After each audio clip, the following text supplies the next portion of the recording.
بسم اللہ الرحمن الرحیم۔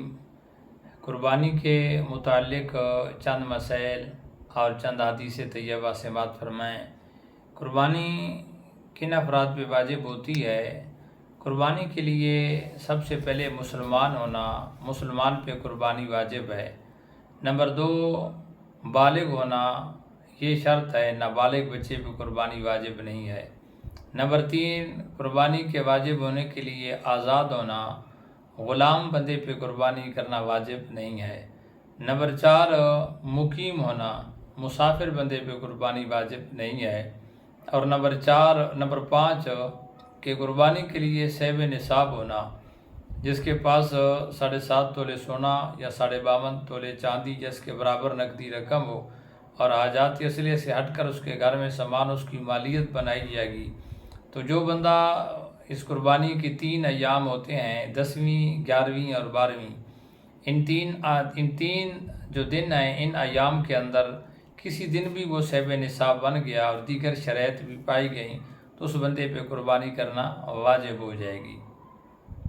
قربانی کا لفظ قرآن کریم کے اندر آیا ہے اور اس کا یہ قرب سے مشتق ہے، قریب ہونا،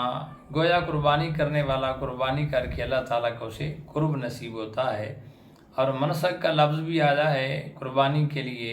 نہر کا لفظ بھی قرآن کریم کے اندر قربانی کے لیے آیا ہے۔ قربانی کی فضیلت، اہمیت کیا ہے؟ سنن ابن ماجہ کی حدیث ہے، حضرت زید بن ارقم رضی اللہ تعالیٰ حدیث طیبہ کے راوی ہیں، میرے کریم آقا علیہ الصلوۃ والسلام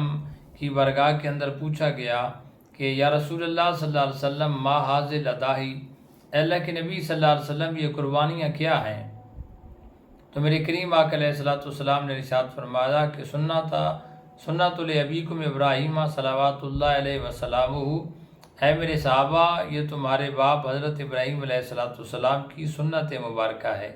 تو صحابہ کرام علیہ رضوان نے پوچھا اللہ کے نبی صلی اللہ علیہ وسلم، یہ ابراہیم علیہ السلام کی تو سنت ہے، فما لنا فیہا یا رسول اللہ صلی اللہ علیہ وسلم،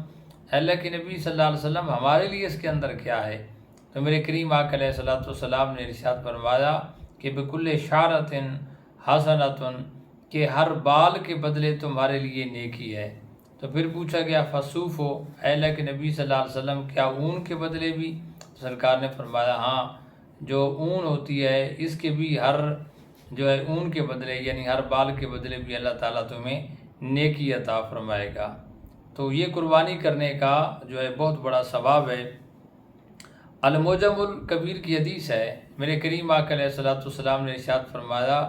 کہ جب بھی قربانی کرو تو خوش دلی کے ساتھ کرو، تنگ دل ہو کر نہیں کرنا چاہیے کہ یار لوگ کیا کہیں گے، یا ایک سر سے واجب ہے اس کو ٹالنا ہے اور لوگ تانے دیں گے، یا یہ آ گیا اب اس کو کسی طرح سے ادا کرنا ہے۔ نہیں، سرکار نے فرمایا کہ خوش دلی سے قربانی کرو اور ثواب کی نیت سے کرو، دکھلاوا نہ ہو، ریاکاری نہ ہو، اس لیے نہ ہو کہ لوگ مجھے جو واہ واہ کہیں، میری تعریف کریں۔ نہیں، آقا علیہ السلام نے فرمایا کہ کانت لہو حجابا من النار، کہ یہ قربانی تمہارے لیے قیامت کے دن حجاب بن جائے گی، یعنی آگ سے، تمہیں آگ سے یہ قربانی محفوظ کر لے گی، بچا لے گی۔ ایک اور حدیث طیبہ سنن کبریٰ کے اندر موجود ہے، حضرت علی رضی اللہ تعالیٰ حدیث طیبہ کے راوی ہیں، میرے آقا علیہ الصلوۃ والسلام نے ارشاد فرمایا کہ یا فاطمہ تو قومی، اے فاطمہ اٹھو اور اپنی قربانی کے پاس حاضر ہو جاؤ۔ تو میرے کریم آقا علیہ الصلوۃ والسلام نے فرمایا کہ اے فاطمہ، تم جب قربانی کا جب یہ خون ہوگا اور زمین پر یہ قطرہ گرے گا تو اللہ تعالیٰ جو ہے تمہارے سارے گناہ معاف کر دے گا۔ تو صحابہ کرام علیہ رضوان نے عرض کی کہ اللہ کے نبی صلی اللہ علیہ وسلم کیا یہ صرف سرکار کی آل کے ساتھ خاص ہے؟ تو میرے آقا علیہ السلام نے فرمایا ہاں اے میرے صحابہ، یہ میری آل کے لیے بھی ہے اور حضور نے فرمایا کہ میری امت کے لیے بھی ہے، یعنی یہ صرف یہ قربانی کرنے سے یعنی صرف میری آل کو یہ ثواب محدود نہیں رہے گا، بلکہ جو بھی میرا امتی آئے گا اور وہ قربانی کرے گا تو اللہ تعالیٰ سے یہ درجہ اور یہ ثواب عطا فرمائے گا کہ اس کا خون گرنے کے ساتھ ہی اللہ تعالیٰ اس کے سارے گناہ معاف فرما دے گا۔ تو یہ قربانی کرنے سے بہت سارے گناہوں بھی اللہ تعالیٰ بندے کے معاف فرما دیتا ہے۔ ایک اور حدیث طیبہ ہے کہ جس کا مفہوم یہ بنتا ہے، سنن ابن ماجہ کی حدیث ہے کہ آقا علیہ الصلوۃ والسلام کی حدیث کا مفہوم یہ ہے کہ کیا قربانی کے دن اللہ تعالیٰ کو اپنے بندے کا جو سب سے زیادہ محبوب اور پیارا اور پسندیدہ عمل ہے وہ کیا ہے؟ تو سرکار نے فرمایا وہ ہے خون کا بہانا، یعنی قربانی کرنا۔ اگر ایک بندہ لاکھوں روپے بھی صدقہ خیرات کر دے، بے شمار نوافل بھی پڑھے، ذکر اذکار بھی کر لے، اگرچہ اس کا ثواب ہے، لیکن قربانی کے ان ایام کے اندر، قربانی کے دن اللہ کو بندے کا یہ عمل بڑا پسندیدہ ہے کہ وہ اللہ کے راستے میں رب کی رضا کے لیے جانور کو ذبح کرے۔ اور سرکار نے فرمایا کہ نولیات یوم القیامت، سرکار نے فرمایا یہ جانور جو ہے قیامت کے دن یہ حاضر ہوگا کس چیز کے ساتھ؟ سرکار فرماتے ہیں کہ بے قرونہا و اشعارہا و اضلافہا، یہ اپنے سنگوں کے ساتھ اور اپنے بالوں کے ساتھ اور اپنے کھروں کے ساتھ یہ قیامت کے دن سرکار فرماتے ہیں کہ یہ قربانی کا جانور حاضر ہوگا، اور اللہ تعالیٰ جو ہے خون گرنے کے ساتھ ہی قبول فرما لیتا ہے۔ اور حدیث کے آخری جملے بڑی پسندیدہ ہیں، سرکار فرماتے ہیں کہ فطیبوا بہا نفساً، اے میرے صحابہ قربانی کو خوش دلی کے ساتھ کیا کرو۔ جب اس کو کرنا ہے تو تنگ نظر ہو کر نہیں کرنا چاہیے، خوش دلی کے ساتھ، اور یہ سنت ابراہیمی بھی ہے اور میرے کریم آقا علیہ الصلوۃ والسلام کی سنت مبارکہ بھی ہے۔ ایک اور حدیث طیبہ کہ جو صحیح بخاری کے اندر حضرت برا رضی اللہ تعالیٰ عنہ سے روایت ہے، جس کا مفہوم بھی حدیث کا بنتا ہے کہ میرے کریم آقا علیہ الصلوۃ والسلام نے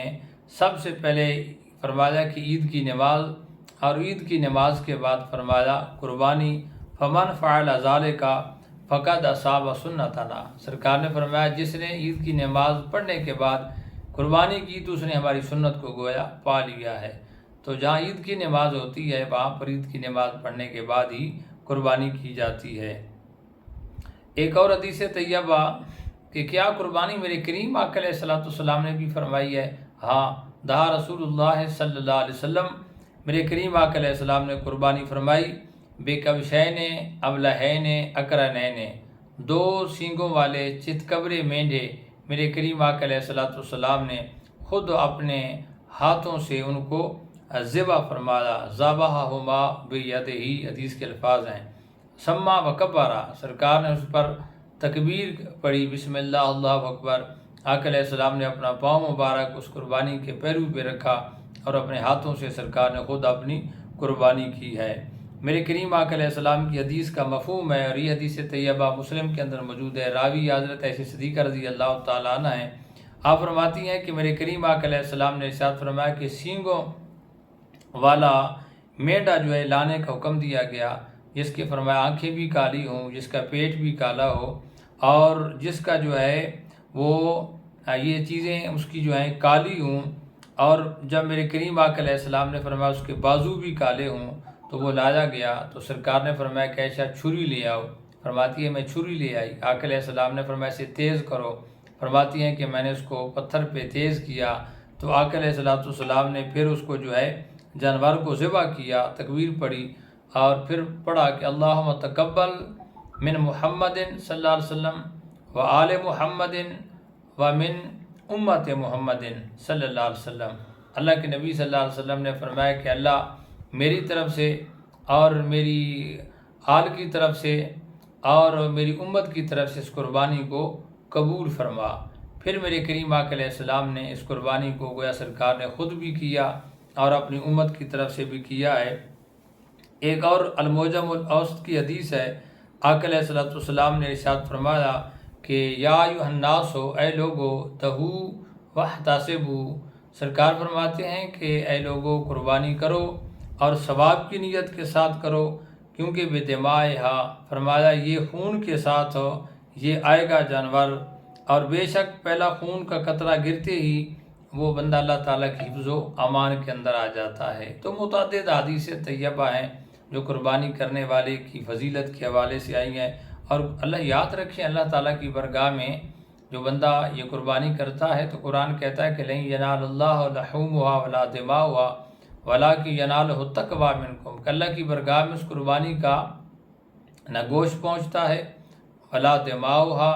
اور نہ اس کا خون پہنچتا ہے، وَلَٰكِن يَنَالُهُ التَّقْوَىٰ مِنکم، اللہ کی برگاہ میں تمہارا تقویٰ پہنچتا ہے، تمہاری پرہیزگاری پہنچتی ہے۔ تو اللہ تعالیٰ دیکھنا چاہتا ہے کہ کیا میرا بندہ میرے راستے میں میری رضا کے لیے کیا جانور دیتا ہے، کون سا دیتا ہے۔ تو اس لیے یہ قربانی کے ایام ہے، صبح عید الاضحیٰ کی دن ہے، قربانی کا دن ہے، اور یہ قربانی خوشدلی کے ساتھ کریں، اللہ کی رضا کے لیے کریں اور ثواب کی نیت کیسے کریں، اللہ کے پیغمبر ابراہیم اور میرے آقا علیہ السلام کی سنت پہ عمل کرتے ہوئے کریں۔ اللہ تعالیٰ میں عمل کی توفیق عطا فرمائے۔ وما علینا الا البلاغ۔